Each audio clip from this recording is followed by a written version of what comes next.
6월 12일 스페이스X 상장. 보증된 텐베거 회사라는 시장의 평가. 단순한 로켓 회사일까요?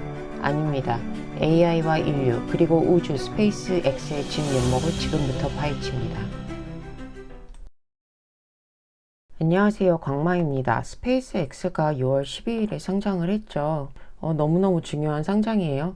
이제 소위 말하는 M7이 M8로 가는 거니까요.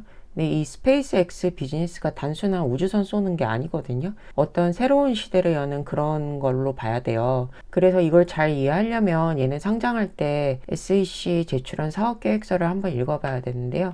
이게 그 사업계획서, 피치덱이라고 생각하시면 되거든요. 몇 페이지냐면은 58페이지나 돼요. 59페이지. 이거 이해하기가 쉽지 않고 또 어떻게 보면 투자자 입장에서는 좀 쓸데없는 부분도 많아서 주식 강마에서는 이 사업 계획서를 하나하나 또 비즈니스적으로 기술적인 의미를 파악하는 시간을 좀 가져보려고 합니다.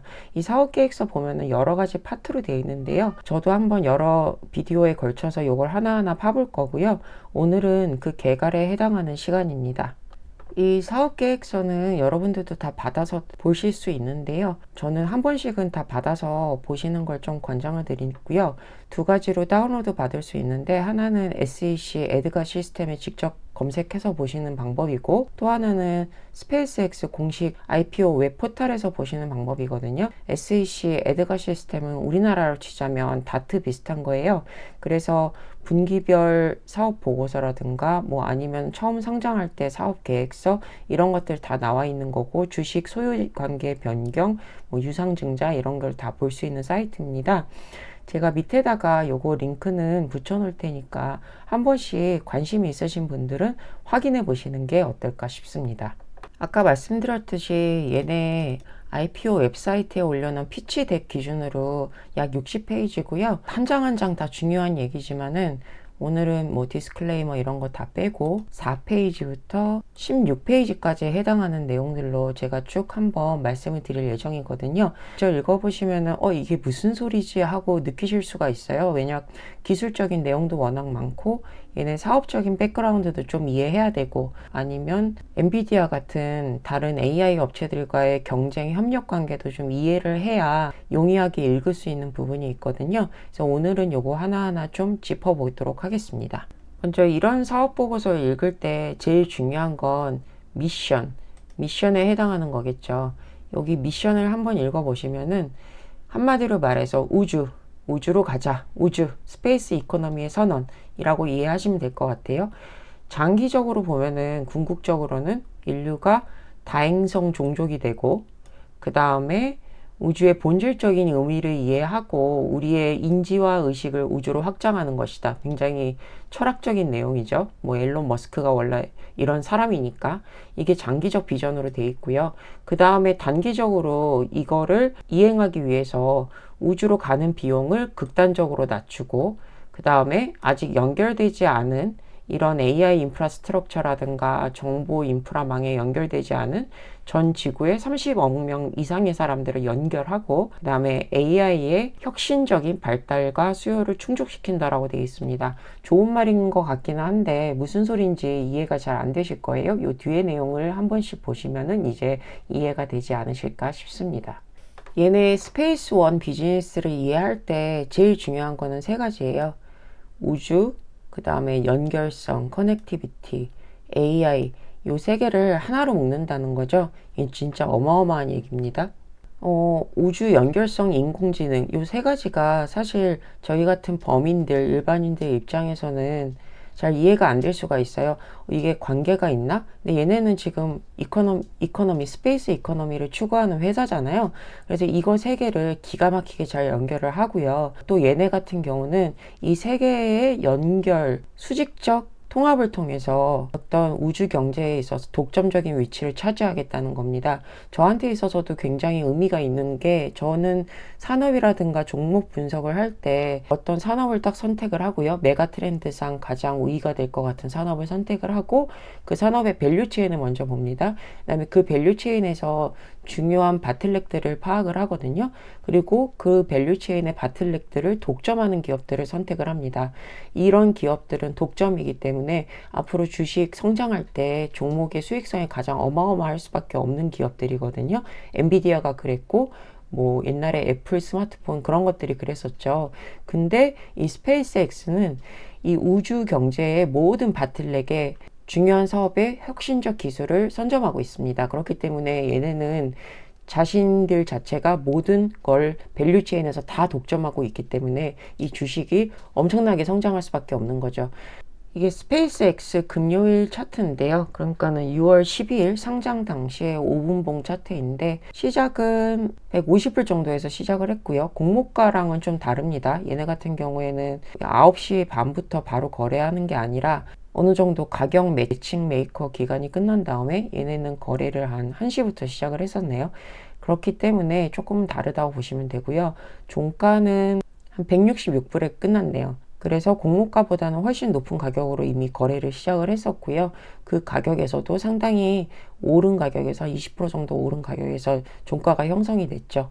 이런 첫날에서의 거래 성공 자체가 스페이스 이코노미에서 얘네의 독점적 지위를 밸류체인상에 있는 독점적 지위를 인정하는 그런 시장의 움직임이라고 밖에 볼 수 없습니다. 다시 얘네 피칭 덱으로 돌아가면 N of One이라고 되어 있잖아요.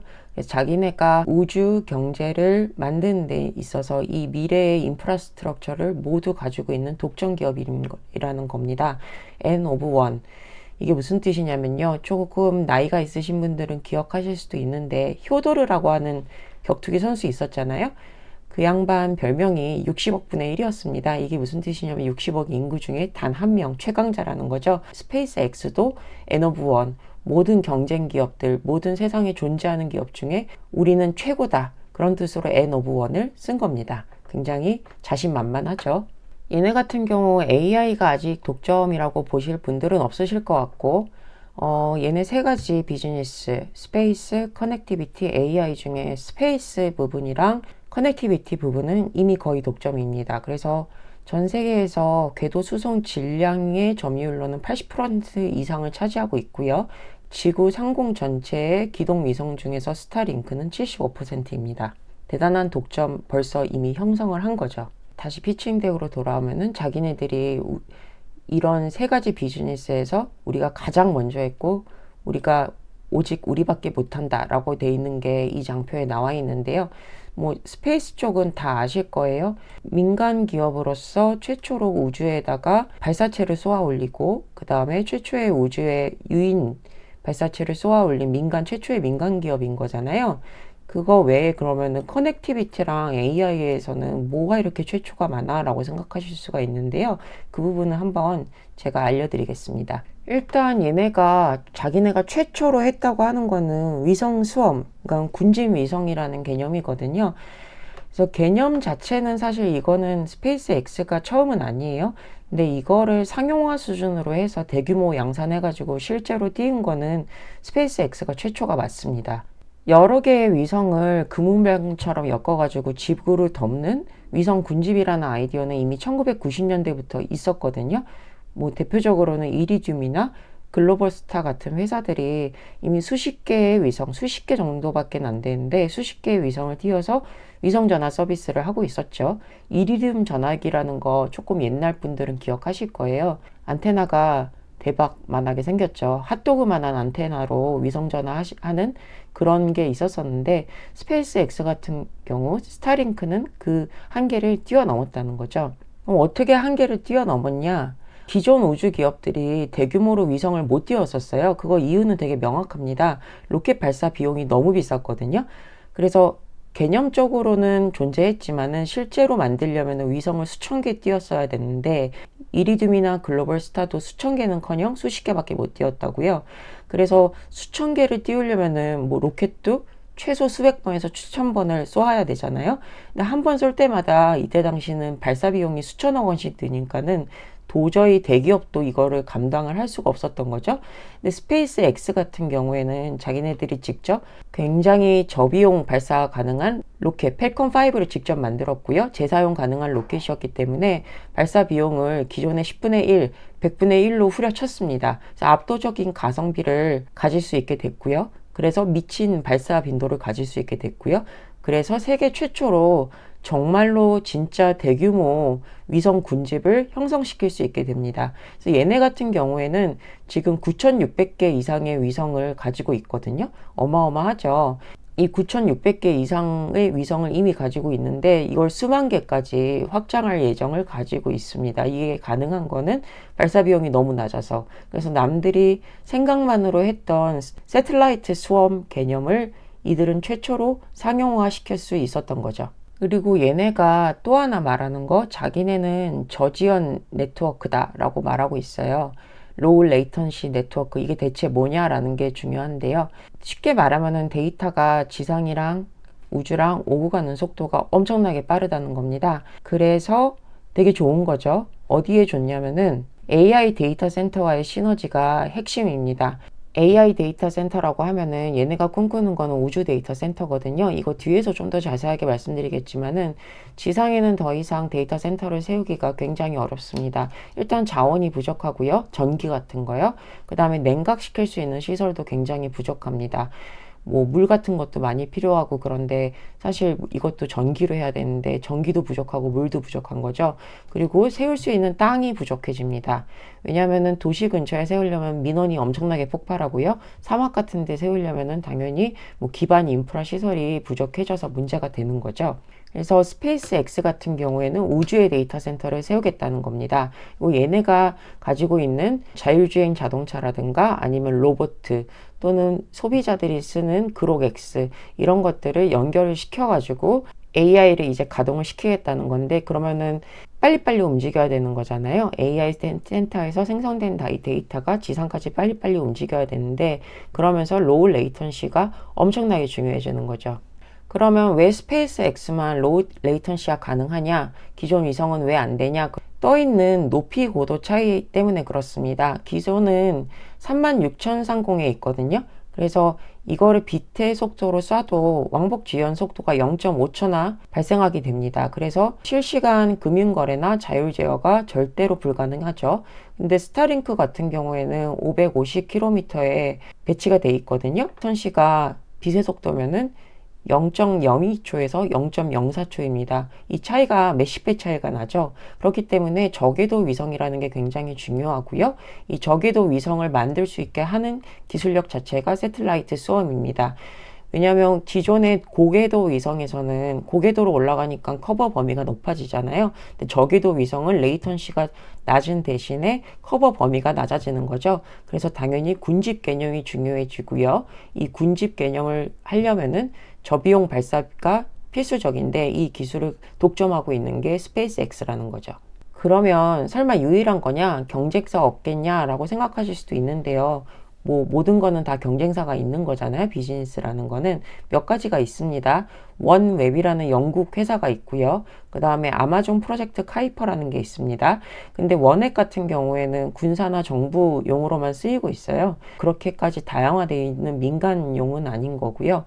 아마존 프로젝트 카이퍼라는 게 있긴 있는데 이건 제프 베이조스가 스페이스 링크 잡겠다고 띄운 건데요. 아직은 스타링크가 이미 9,600개 넘게 띄워서 장사하고 있는데 비해서 아마존 같은 경우는 이제 막 테스트 위성 몇 개 띄우고 있는 단계거든요.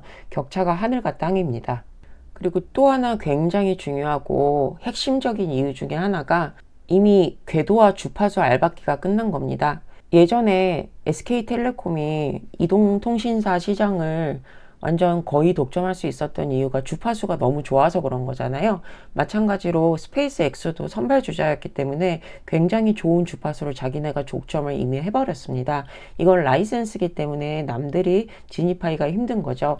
그래서 아마존 프로젝트 카이퍼도 지금 주파수 때문에 가장 문제가 되고 있거든요.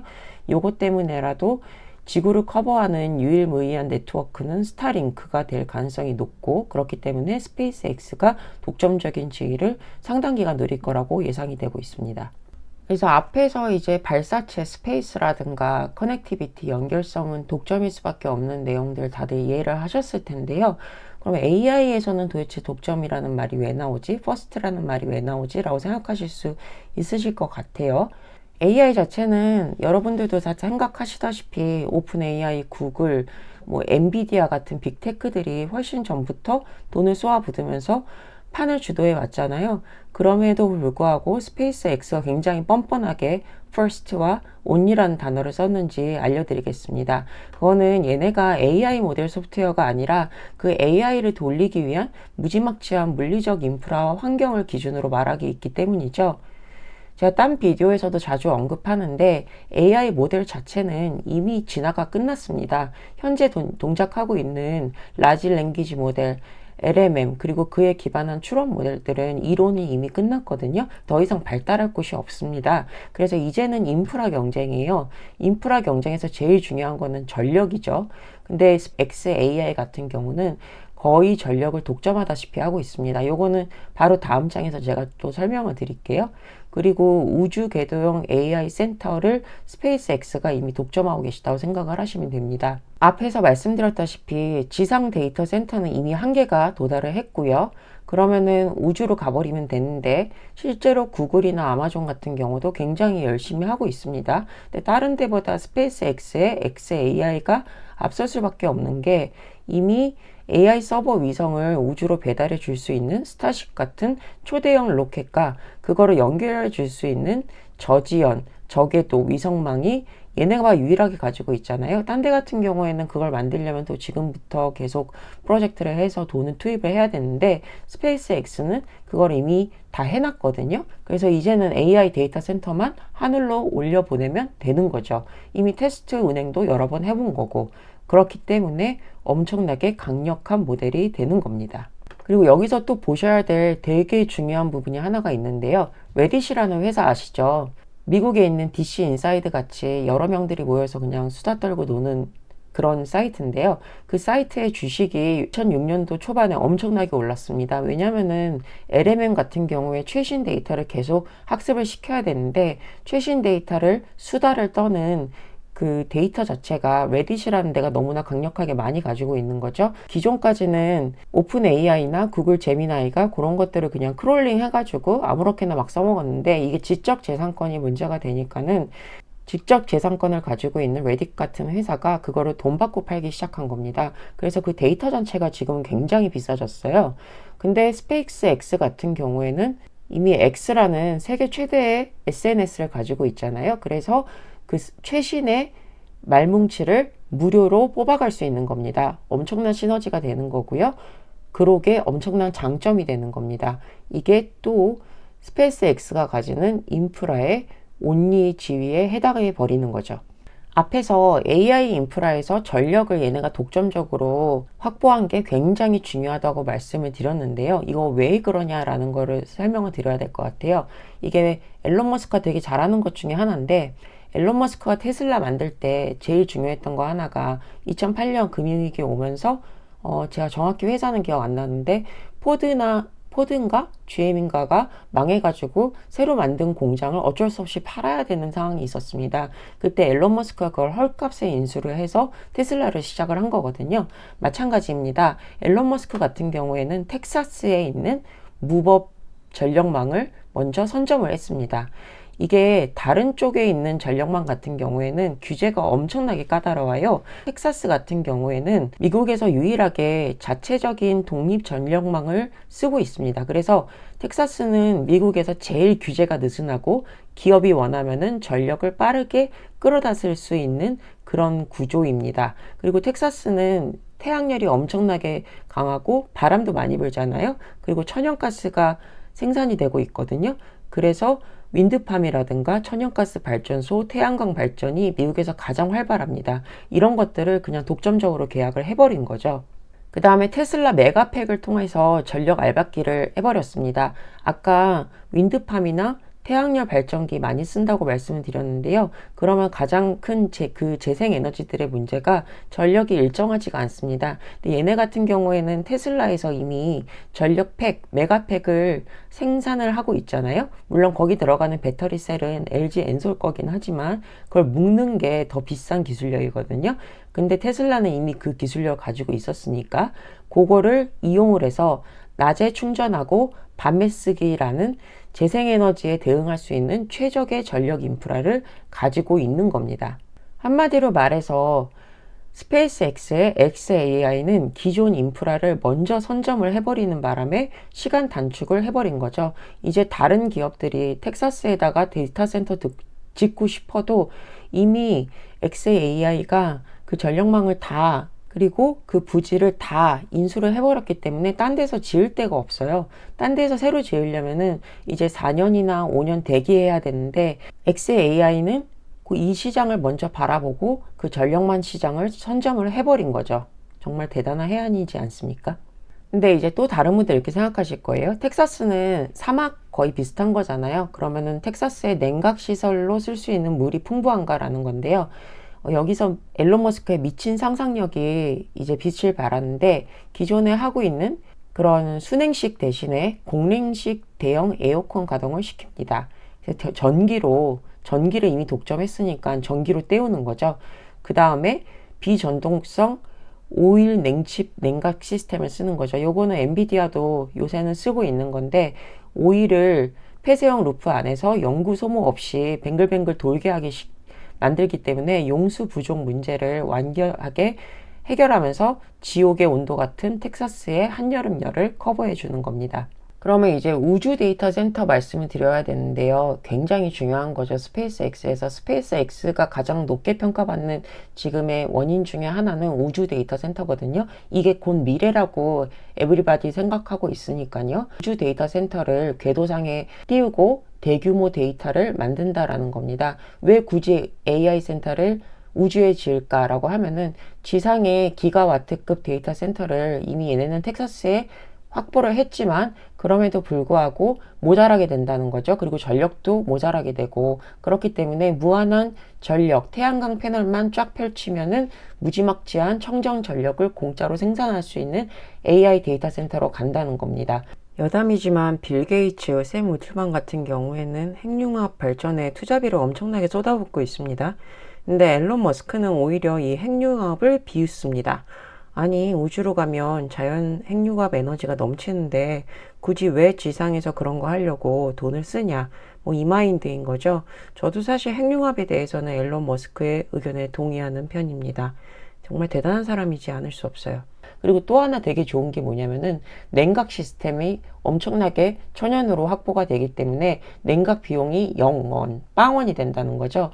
우주는 기본적으로 영하 270도 절대 영도에 가까운 상태이기 때문에 지상처럼 물을 팡팡 쓰거나 에어컨 돌릴 필요 없이 우주의 차가운 공간에 열을 방출하는 방열판만 달아주면은 냉각이 저절로 된다라는 거죠.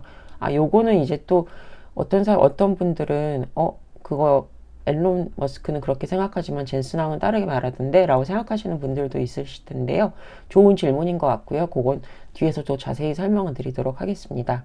그리고 Scale이라는 말이 붙은 진짜 이유가 있는데요. 사실 예전에도 우주선이나 위성에 컴퓨터 칩셋을 넣어서 간단한 연산을 하기는 했어요. 근데 그거는 스케일이라는 게 없었죠. 근데 머스크가 말하는 거는 그런 AI 가속기 같은 칩셋 수만 개, 수십만 개를 스타링크 위성 네트워크 자체에 탑승을 해서 지상에 있는 빅데이터 센터 규모로 우주에 짓겠다는 거죠. 또 이게 가능한 이유가 스페이스X가 우주로 엄청난 무게를 실어 나를 수 있는 스타쉽을 이제 만들었기 때문인 거죠. 그래서 이거는 누구한테 필요하냐면요. B2B입니다. 이건 또 뒤에서 자세하게 설명을 드리겠지만은 데이터 센터를 필요로 하는 커다란 하이퍼스케일러들 또는 빅테크들이 굉장히 많잖아요. 얘네들 같은 경우 아까 말씀드렸다시피 지상에 데이터 센터 지을 데가 더 이상 없어요. 없기 때문에 우주로 어쩔 수밖에 없이 나갈 수밖에 없습니다. 그래서 그 B2B가 아마 중요한 데이터 센터의 타겟이 되는 거죠.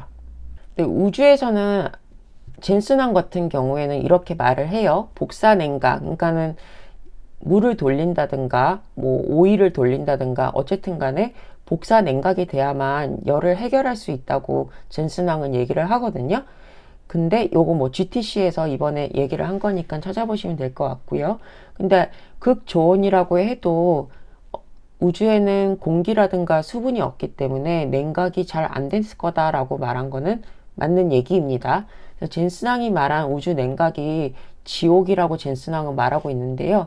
그 이유는 공기나 물 같은 재료를 이용할 수 있는 기존에 지금 하고 있는 대류를 이용하거나 전도를 할 수 있는 방식이 우주는 진공이기 때문에 불가능하다는 겁니다. 그래서 우주에서 열을 방출할 수 있는 유일한 방법은 복사뿐인데 이 복사 방법이 극도로 효율이 떨어진다는 거죠. 그래서 젠슨왕은 그 자체를 효율을 높이기 위해서 지금 뭐 광통신을 이용해서 하거나 아니면은 저발열 시스템에 지금 굉장히 집중을 하고 있는 겁니다. 근데 앨런 머스크나 스페이스 X는 이걸 어떻게 해결하겠다는 거냐라고 하면은 앨런 머스크도 당연히 이 물리적 한계를 알고 있고요. 그래서 스페이스 X의 서류를 보면은 이를 해결하기 위해서 특수 하드웨어 솔루션들이 포함이 되어 있습니다. 첫 번째로 엄청난 축구장만한 거대 방열판을 가지게 됩니다. 열 효율이 낮다면 방출하는 면적을 미친 듯이 넓히면 된다는 거죠. 그리고 위성 내부에서 액체 순환 루프를 만든다는 겁니다. 위성 내부에서 칩셋이 달궈지면 전기가 통하지 않는 특수 냉매를 파이프를 통해서 아까 말씀드렸다시피 기름으로 뭔가를 한다고 그랬잖아요. 똑같이 이 액체를 통해 가지고 순환 루프로 방열판 꼬리로 이동시켜서 우주로 연불출을 하겠다는 거죠. 그 다음에 마지막으로는 태양을 등지는 기둥이라는 건데요. 우주에서 위성이 태양빛을 정면으로 받으면 표면 온도가 120도까지 올라가고 그늘로 간다면 영하 150도까지 떨어지거든요. 그래서 스타링크 위성들이 끊임없이 자세를 바꾸면서 AI 연산을 격렬하게 올리는 위성 몸체는 항상 태양 반대편 그늘을 향하게 만들어서 자연 냉각 효과를 극대화하는 알고리즘을 팩토리에 적용하고 있다. 이미 적용하고 있습니다. 그렇게 하겠다는 거죠. 요약하자면 젠슨왕 말대로 우주는 진공이라 열을 식히기가 지금보다 훨씬 까다롭고 비효율적인 게 팩트인데 머스크는 우리가 로켓 깡패니까 남들은 엄두도 못 낼 만큼 커다란 방열판과 액체 순환 시스템을 우주로 막 쏴올려 가지고 물리적 스케일로 그냥 극복하겠다라고 받아친 셈인 거죠. 그러면은 그거 얘네 어떻게 하겠다는 거야? 방열판이 축구장만 하다는 게 말이 되나? 라고 생각하실 수가 있는데요. 얘네 세 가지 방식으로 합니다. 종이접기 방식으로 먼저 해요. 접어서 올린 다음에 우주에서 펼친다는 거거든요.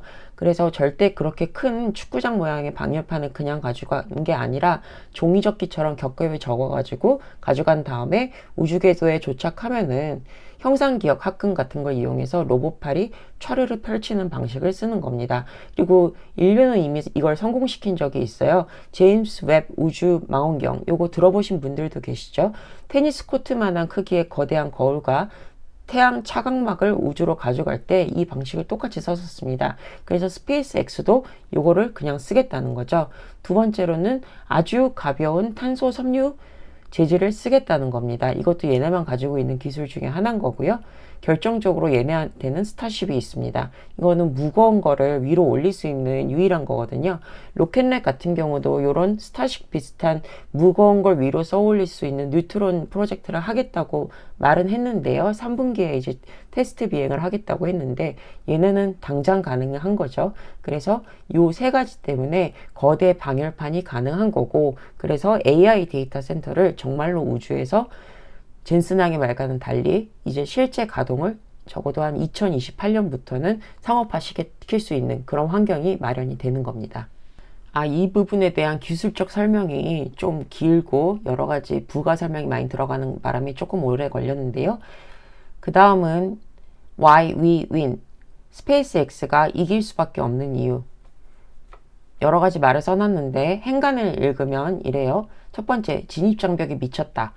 로켓 재사용으로 발사 단가를 후려치고 위성을 스마트폰 같이 대량 생산하고 우주의 좋은 자리를 이미 다 선점했기 때문에 남들은 모방하는 것 자체가 불가능하다.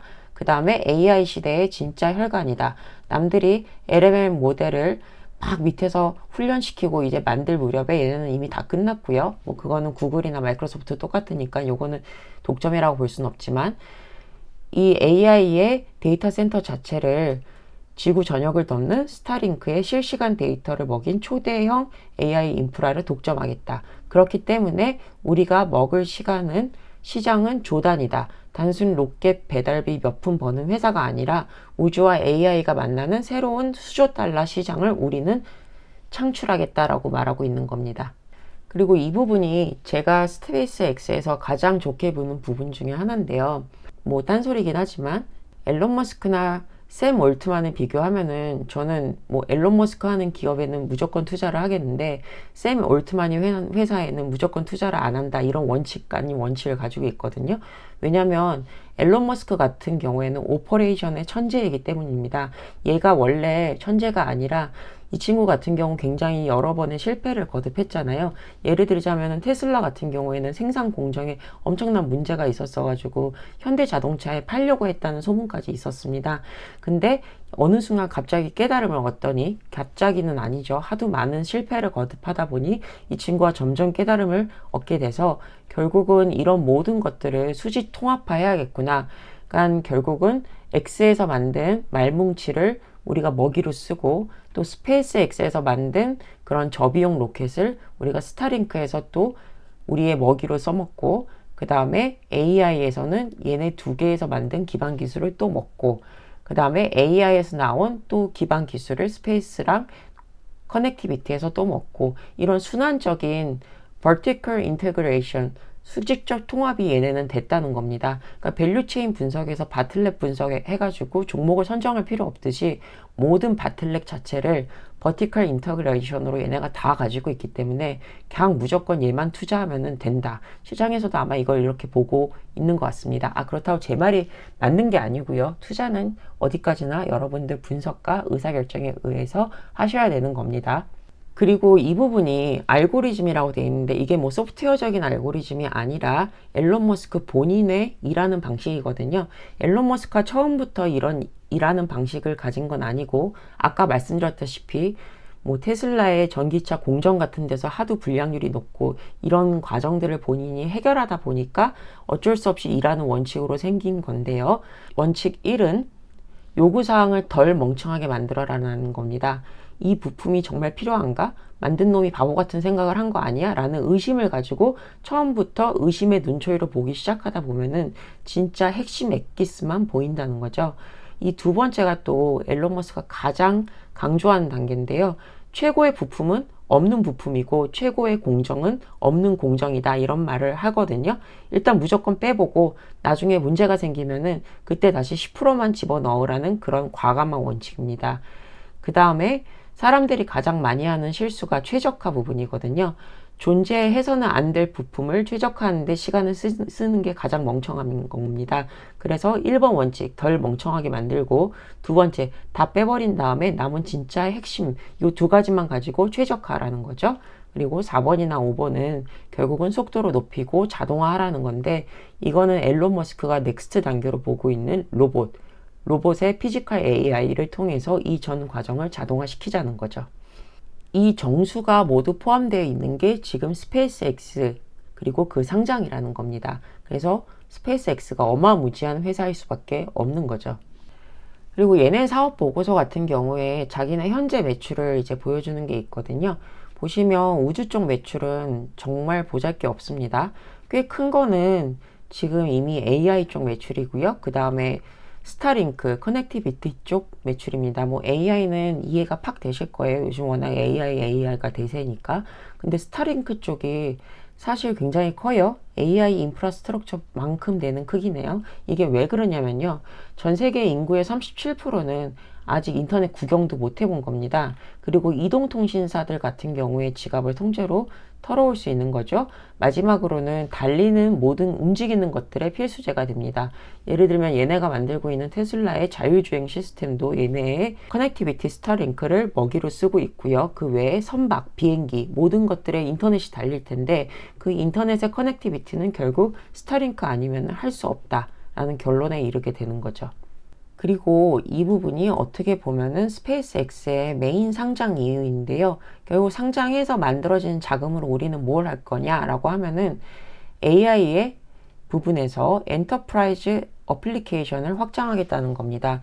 이거는 크게 세 가지 영역으로 나뉘는데요. 첫 번째는 AI 에이전트. AI 에이전트는 알고리즘 상으로 보면은 그렇게 뭐 뛰어난 건 없습니다. 어떻게 보면은 밑에 산업에 깔린 난리지가 중요한 거고요. 회계면은 회계 자체에 대한 난리지를 기초로 AI를 써서 이거를 효율화하는 과정. 사무적 통계 소프트웨어면은 이 어떤 통계 시스템이 필요한지에 대한 산업적 난리지를 가지고 AI를 이용하는 과정, 이거는 잘하는 회사가 따로 있을 수밖에 없죠. 대신 AI 회사들은 이 AI에 대한 인프라스트럭처를 제공하는 데서, 모델 자체를 제공하는 데서 돈을 벌 수 있다는 겁니다. 이게 첫 번째로 얘네가 돈 버는 핵심인 거고요. 두 번째는 아까 너무너무 강조드렸다시피 AI 에이전트 때문에 추론해야 되는, 트레이닝보다는 추론 시장이 엄청나게 커지게 되고, 여기에 데이터 센터와 에너지량이 엄청나게 들어가게 되거든요. 이 부분에 대해서 스타링크와 스페이스X의 인프라를 이용하여 데이터 센터를 우주에 짓겠다는 겁니다. 그리고 마지막으로는 물리적 AI 시장인 거죠. 아까 움직이는 모든 것들이 다 이제 인터넷과 다 AI를 이용하는 그런 시대가 온다. 피지컬 AI 시대가 온다고 했는데, 그러면 추론 시장이 더욱더 늘어나고 레이턴시가 엄청나게 중요해질 거 아니에요. 그 레이턴시 문제와 추론 시장이 엄청나게 증가하는 문제를 결국은 스타링크와 우주 데이터 센터로 잡을 수 있다. 그렇기 때문에 우리의 엔터프라이즈 어플리케이션 시장을 위해서 나는 상장을 한다라고 이 장표에서 선언을 하고 있는 거죠. 어떻게 보면은 이 부분이 제일 중요한 건데요. 위에서 말씀드린 그런 엔터프라이즈 어플리케이션 AI 시대를 위해서 우리는 앞으로 무엇을 세부적으로 할 것이냐라는 걸 말씀드리는 거거든요. 그래서 첫 번째로는 스페이스쉽 V3를 만들겠다라고 얘기를 하고 있고요. 이게 엄청나게 중요한 게, 굉장히 많은 무게를 한 번에 엄청나게 싼 값으로 우주로 쏘아 올릴 수 있는 겁니다. 그러면 데이터 센터도 이제 위로 옮길 수 있는 거고요. 그 다음에 엄청난 성능을 가지고 있는 위성도 위로 쏘아 올릴 수 있게 되는 겁니다. 그 다음에 이 중에서 또 가장 눈여겨보셔야 되는 것이 AI 컴퓨트 세틀라이트, 이 부분이 되게 강력한데요. 여기에 위성들, 그 다음에 지상에서의 컴퓨팅 센터, 이건 트레이닝에 아마 쓰겠죠. 그 다음에 엄청난 무게를 하늘로 쏘아 올릴 수 있는 스타쉽 버전 3, 요걸 다 묶어서 궁극적으로 얘네는 AI 데이터 센터를 2028년부터 실제 가동을 시작하겠다는 거다. 상용화시킬 수 있다는 거다라는 걸 말씀드리고 있는 겁니다. 그래서 얘네가 이 한 대당 AI 컴퓨트 세틀라이트 한 대당 100kW의 계산 용량을 가지고 있다고 얘기를 하는데요. 그러면은 지상은 400MW인데 100kW면 너무 조만한 거 아니야? 라고 생각하실 수 있으시겠죠? 근데 위성 하나당 보면은 100kW인데 여기에 숨겨진 단위가 있습니다. 위성 하나는 또는 중량 1톤당 100kW인데 일론 머스크가 우주에 AI 위성을 달랑 한 대만 띄울까요? 아니죠. 스타링크처럼 수천 대의 AI 위성을 군집으로 띄울 거라고 말씀을 드렸잖아요. 이미 스타링크의 위성은 9,600개가 저궤도로 돌고 있습니다.